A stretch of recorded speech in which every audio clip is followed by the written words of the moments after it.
छेड़ा गया पूरे देश के अंदर स्वामी जी द्वारा।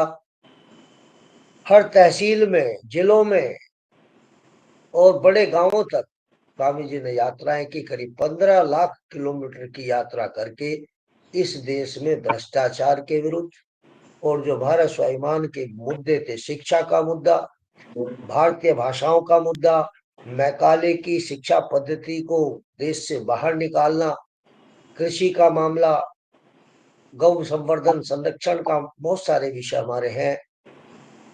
तो उनको लेकर के एक आंदोलन खड़ा किया गया और 4 जून 2011 में रामलीला मैदान में स्वामी जी ने एक बड़ा आंदोलन शुरू कर दिया। लेकिन उस समय की जो दमनकारी सरकार थी डॉक्टर मनमोहन सिंह की, मनमोहन सिंह तो केवल चेहरा थे, पीछे नेहरू खानदान, नेहरू परिवार काम कर रहा था।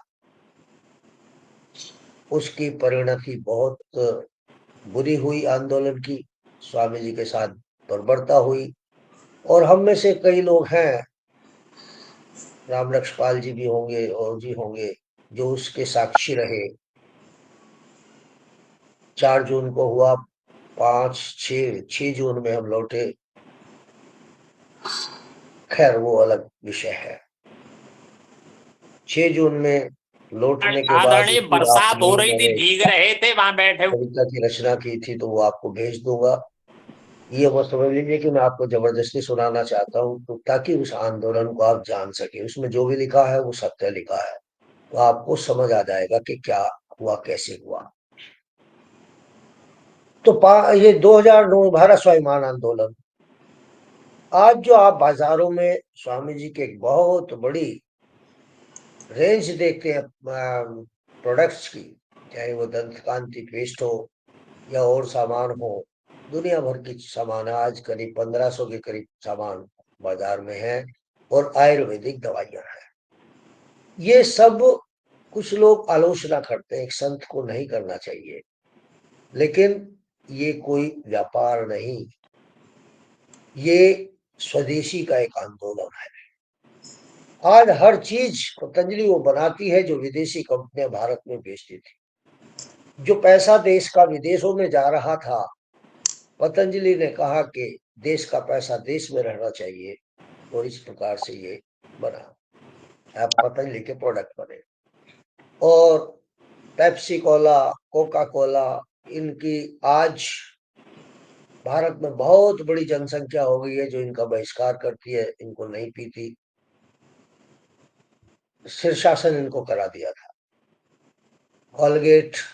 कोलगेट की तो हालत खराब हो गई थी, उन्हें मजबूर होकर के वेद शक्ति लाना पड़ा, वेद शक्ति टूथपेस्ट। लेकिन नकल करने से कोई ज्ञानी नहीं होता। उन्होंने वेद शक्ति बनाया और उसकी जो पैकिंग बनाई, उसके ऊपर तुलसा का पौधा रख बना दिया। अब उन अज्ञानियों को नहीं पता कि तुलसा को यदि कोई मुंह में डाल के खाएगा तो जो थोड़े बहुत दांत उसके बचे हैं वो भी बाहर निकल जाएंगे।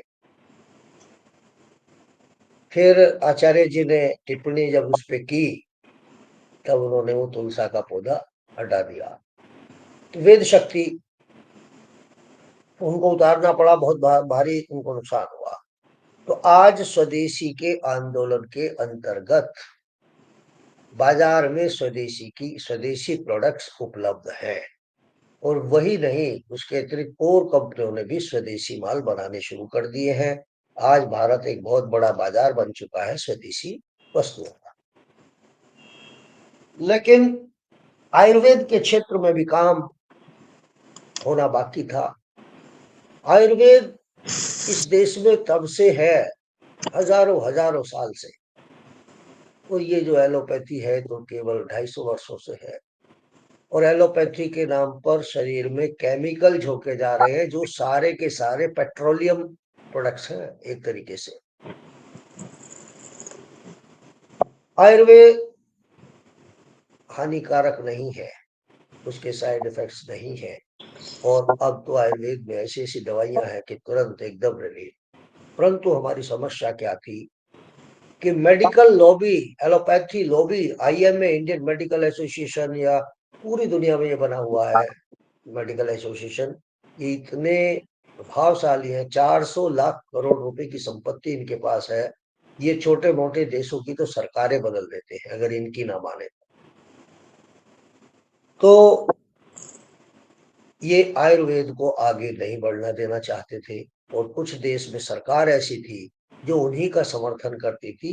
आयुर्वेद के लिए ना कोई बजट होता था, ना कोई योजना होती थी, ना अच्छे कॉलेज होते थे, ना तैयार वैद्य तैयार होते थे।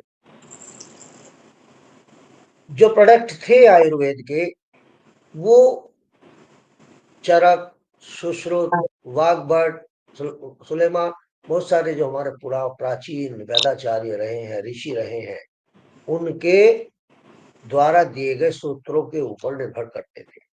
परंतु एलोपैथी लॉबी ने ऑब्जेक्शन उठाया कि साहब इनका कोई डाटाबेस नहीं है, कोई इनकी प्रैक्टिकल जांच नहीं हुई है, टेस्ट नहीं हुए हैं, ये कैसे दावा कर सकते हैं।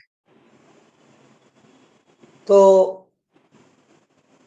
4 जनवरी 2010, 4 जनवरी 4 अगस्त 2010, सॉरी, 4 अगस्त 2010 को पतंजलि रिसर्च फाउंडेशन की स्थापना की गई, और ये दुनिया की मोस्ट मॉडर्न लैब्स में से एक है, जिसमें मोर देन 500 साइंटिस्ट काम करते हैं, हाईली पेड है। और जितनी भी चरक, सुश्रुत, वाग्भट जैसे जो हमारे प्राचीन ग्रंथ थे, जिनके सूत्रों पर आयुर्वेद टिका हुआ था, उन एक एक सूत्र का डाटाबेस तैयार किया गया, उनका प्रैक्टिकल किया गया, हॉस्पिटल के अपना अपना हॉस्पिटल खड़ा किया गया, उसमें मरीजों को भर्ती करके उनके ऊपर प्रयोग करके उनके सब कुछ वो किया गया जो आज मॉडर्न मेडिकल साइंस में किया जाता है। और हमने वो दवाइयां बनाई आयुर्वेद में जो एलोपैथी जिन रोगों का इलाज नहीं कर पाती थी, उनका इलाज हमने दिया। जैसे हेपेटाइटिस सी है, कैंसर है, कैंसर भी बहुत तरह का कैंसर का आयुर्वेद में पहले से इलाज है। हमने तो केवल उसको मॉडर्न तरीके से मेडिकल साइंस के हिसाब से डाटाबेस उसका तैयार किया है। ऐसे ही एलोपैथी के डॉक्टर्स, मैं किसी पैथी की बुराई नहीं करता हूँ, लेकिन जब ये एक विरोध में काम करते हैं हमारी पैथी के, तब दिक्कत आती है। एलोपैथी के डॉक्टर्स आज तक किसी का ब्लड प्रेशर क्योर नहीं कर पाए, किसी की डायबिटीज क्योर नहीं कर पाए, किसी का थायराइड क्योर नहीं कर पाए, यहाँ तक कि छोटी छोटी बीमारियों का भी कंप्लीट क्योर इनके पास नहीं है। केवल मैनेजमेंट है, प्रबंधन है। कोई बीमारी होती तो उसको मैनेज करते हैं, क्योर नहीं कर पाते। जबकि आयुर्वेद में कंप्लीट क्योर है, कंप्लीट क्योर है। और खुले वंश पर यदि इनके एक्सपर्ट बैठ जाए, स्वामी जी ने उनसे 10 प्रश्न किए थे, आज तक उत्तर नहीं मिला उनका, न मिलेगा। लेकिन भारत में कानून पंडित जवाहरलाल नेहरू बना करके चले गए थे कि 40, 45, 50 बीमारियों की लिस्ट, ट्यूबरकुलोसिस है, कैंसर है, थायराइड है, और आपका जॉइंट, ये क्या होता है, अर्थराइटिस है, बहुत सारी बीमारियां हैं कि इनका इलाज संभव नहीं है, और कोई भी इनके इलाज का दावा नहीं कर सकता। ये सन 1965 में ये कानून भारत में बन गया। उसके बाद दुनिया भर के वैद्य, आदरणीय 1954 में बना दिया था ये कानून। दावा करते रहे, लेकिन किसी के विरुद्ध इस कानून का प्रयोग नहीं हुआ। केवल स्वामी रामदेव को और भारतीय चिकित्सा पद्धति आयुर्वेद को बदनाम करने के लिए इस कानून के तहत मुकदमा दायर कर दिया गया और स्वामी जी को कोर्ट में खींच लिया गया। चलो ठीक है, माफीनामा दे दिया, नहीं मानते, फिर आइए फिजिकल एग्जिस्टेंस चाहिए आपकी, बार बार उनको बदनाम करने के लिए आयुर्वेद को, ये हुआ। तो पतंजलि रिसर्च फाउंडेशन 4 अगस्त 2010 को आदरणीय मोदी जी द्वारा इसका उद्घाटन किया गया और आयुर्वेद की पुनर्स्थापना, पुनर्जीवन प्रदान करना, चिकित्सा की पारंपरिक और आधुनिक प्रणाली के मध्य समन्वय स्थापित करना, कृषि की पद्धति, नए उत्पादों का विकास, पर्यावरण के अनुकूल प्रसंस्करण, भारतीय औषध पद्धति, योग चिकित्सा आदि का अनुसंधान इसमें होता है। आपके पास जो योग के आसन पहुंचते हैं, इसलिए मैं कहता हूं बार बार कि अपनी तरफ से कुछ भी ऐड नहीं करना है। जैसे कि बहुत सारे योग शिक्षकों ने अपने सूक्ष्म व्यायाम बना लिए, अपने आसन बना लिए और उनकी डिटेलिंग जब करते हैं तो अपने पास से जोड़ देते हैं।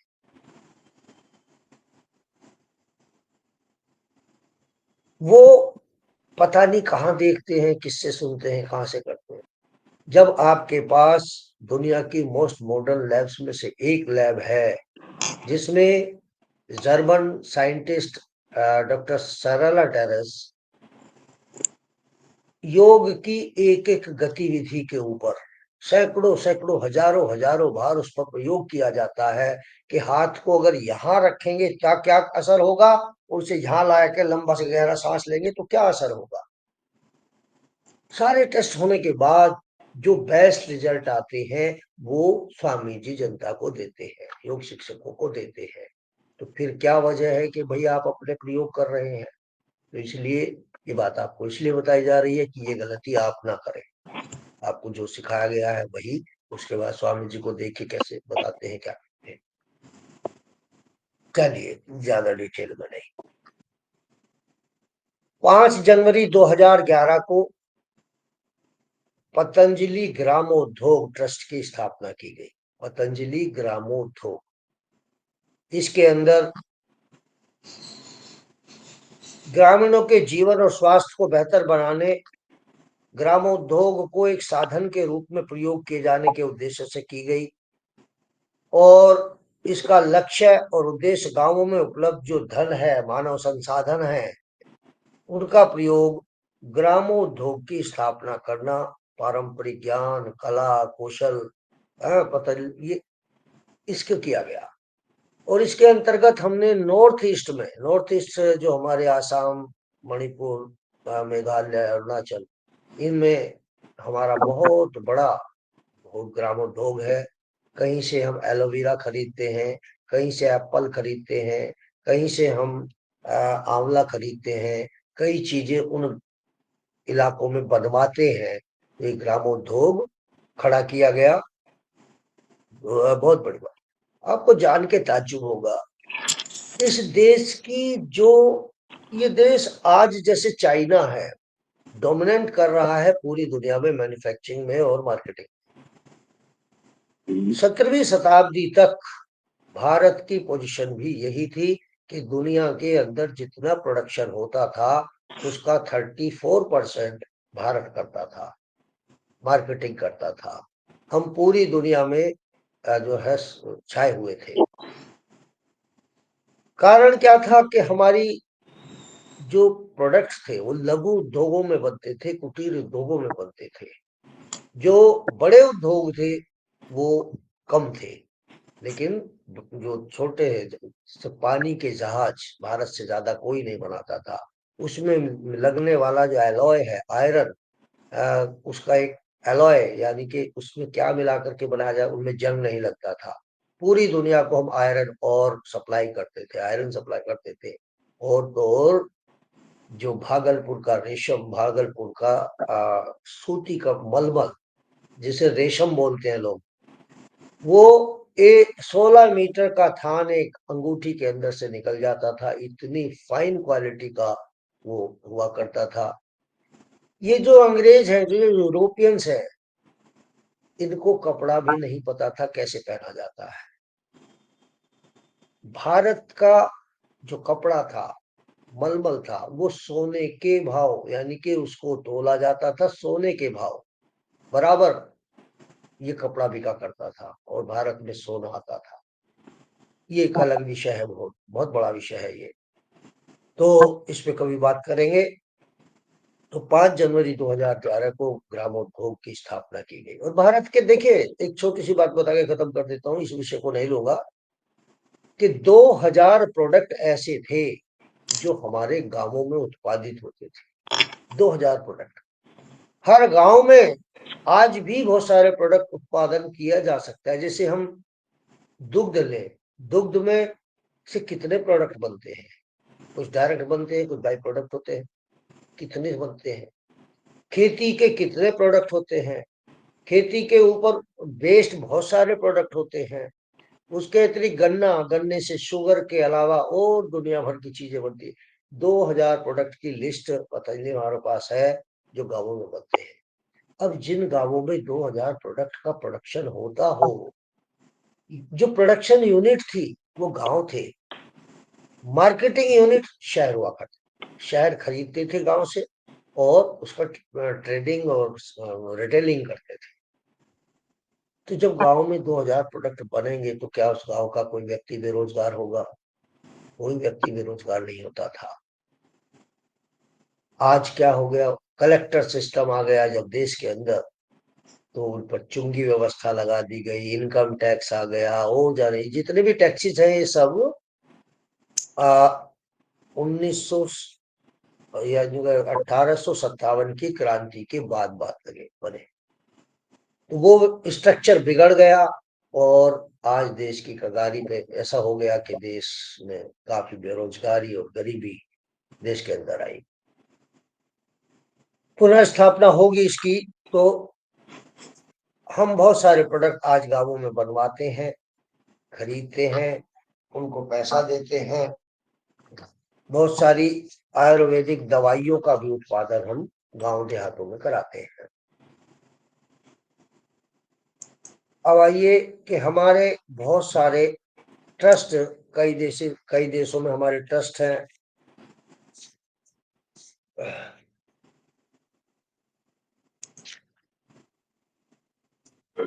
जैसे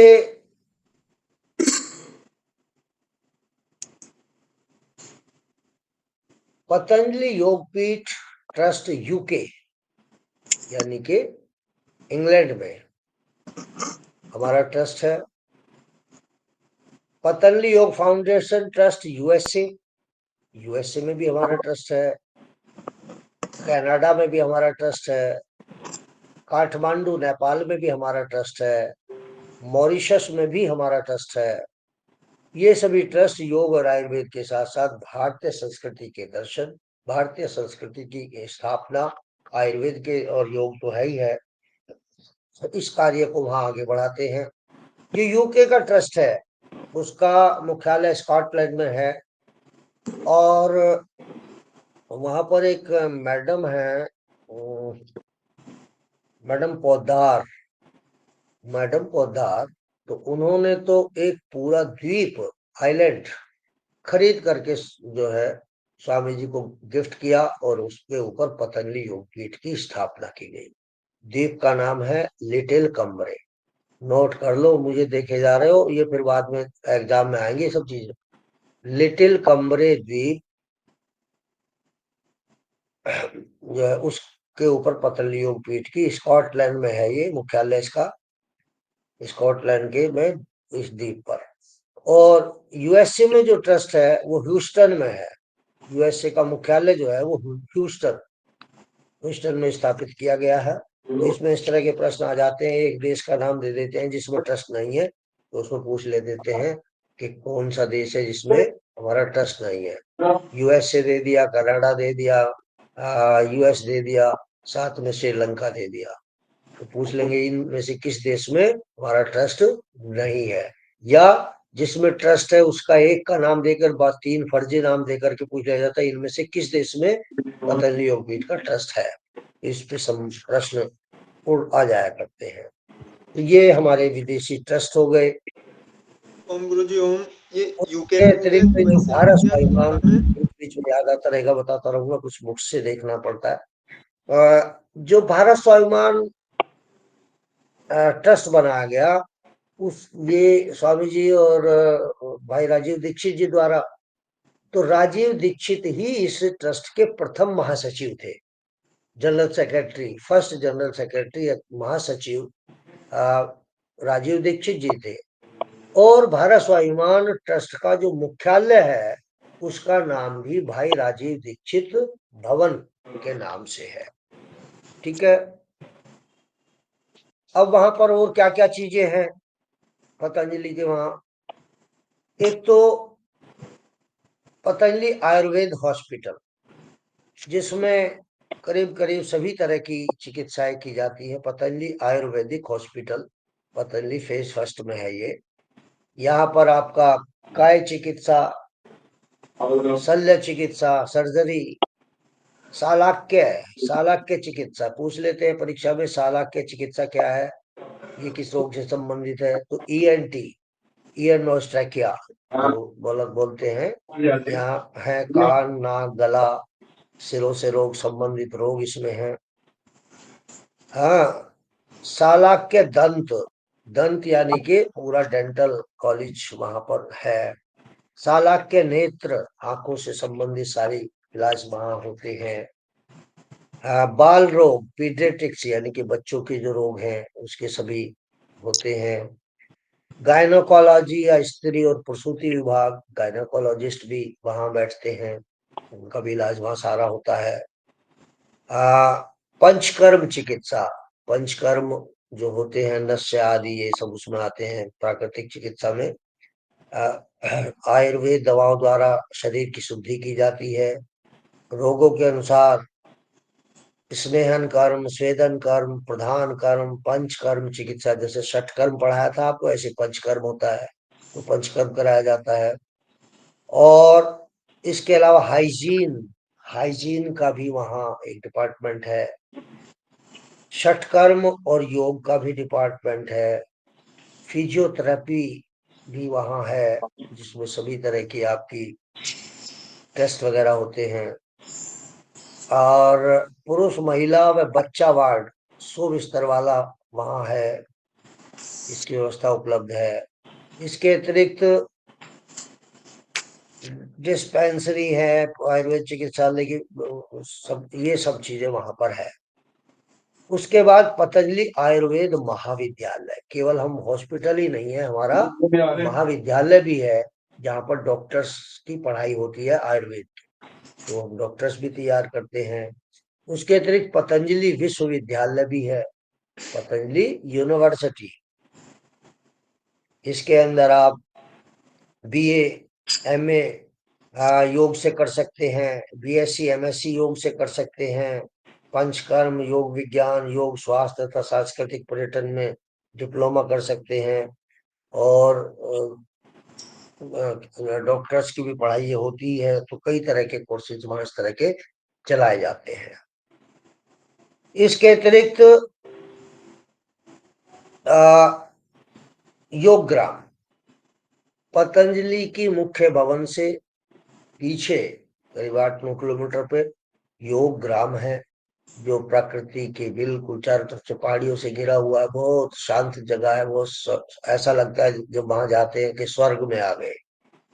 तो वहां पर जो प्राकृतिक चिकित्सा का सबसे बड़ा, भारत का तो कह ही सकते हैं कि भारत का सबसे बड़ा प्राकृतिक चिकित्सालय वो है। वहां पर सभी तरह के रोगों का इंटीग्रेटेड थेरेपी से, इंटीग्रेटेड थेरेपी में क्या क्या आता है? योग आता है, आयुर्वेद आता है, प्राकृतिक चिकित्सा आती है, मुद्रा विज्ञान, क्या होता है ये मर्म चिकित्सा, ये सभी के